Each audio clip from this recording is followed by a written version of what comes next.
Always low prices at Pahrump Valley Auto Plaza.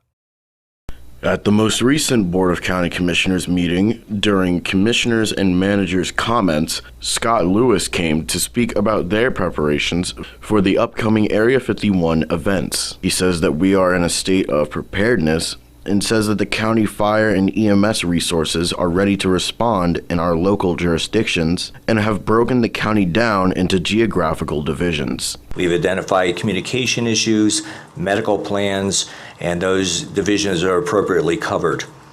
Air operations are organized. The EOC ICP is open and operating as of tomorrow, and our main objective is a seamless operation without interruption in our individual and respective communities. Arnold has been working diligently as our PIO. Scott Lewis also would like to introduce the team who has come down to help us. They won't necessarily be in order there. Our Deputy IC is Yuri Graves. Our Planning Section Chief is Paul Burke. Paul Burke has been assigned to us almost since the beginning and has been instrumental in getting this organized and getting these resources volunteered to us. Logistics Section Chief is Darren Berry. Our Safety Officer is Annette Kerr. Our Liaison Officer is Kendall Herzer. Our DMOB is Marianne Laffoon. Our Recovery is Suze Coyote. Our Financial Section Chief is our very own Savannah Rucker. And Tim Sutton and Chairman Koenig will be instrumental in the EOC and ICP over the next several days.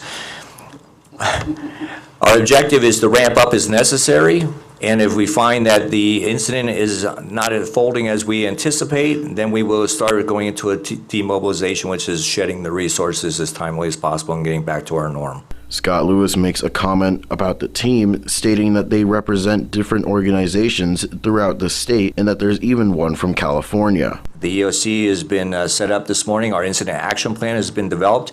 We suspect that there will be changes in the incident action plan as the incident unfolds or shrinks in size. But we're prepared for all those things. And I really need to thank all of our volunteer responders throughout the county who have stepped up to the plate to make sure the ambulances, the fire trucks, the hazmat units are all ready to go and that they're ready to respond 24 hours a day. That's really where a huge thanks goes. Everyone begins to point out good things to come out of this upcoming event. It's given us the opportunity to meet some new folks and learn how to get along with some of the other agencies that we sort of deal with every day, but don't really deal with them. So, if nothing else, this is probably one of the largest state endeavors protecting such a large geographical area. It is truly amazing how the resources have come together, covering three very distinct areas, the NNSS, Lincoln County, and Nye County. It is really amazing. It also strengthened the communications, the technology for communications, if I understand correctly. It really did. It identified the gaps in those communications. And, we didn't realize how fortunate we are in Nye County to have IT and to have those resources and those repeater sites built into our system. When compared to what Lincoln County was facing, we are light years ahead.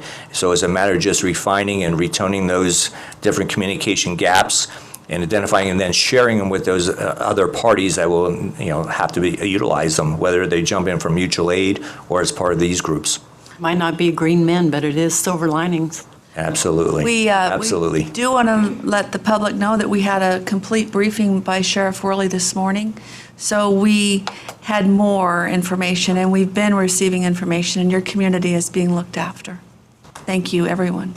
Thank you, Commissioners, for your support, and we look forward to seeing you stopping by the EOC. thank you.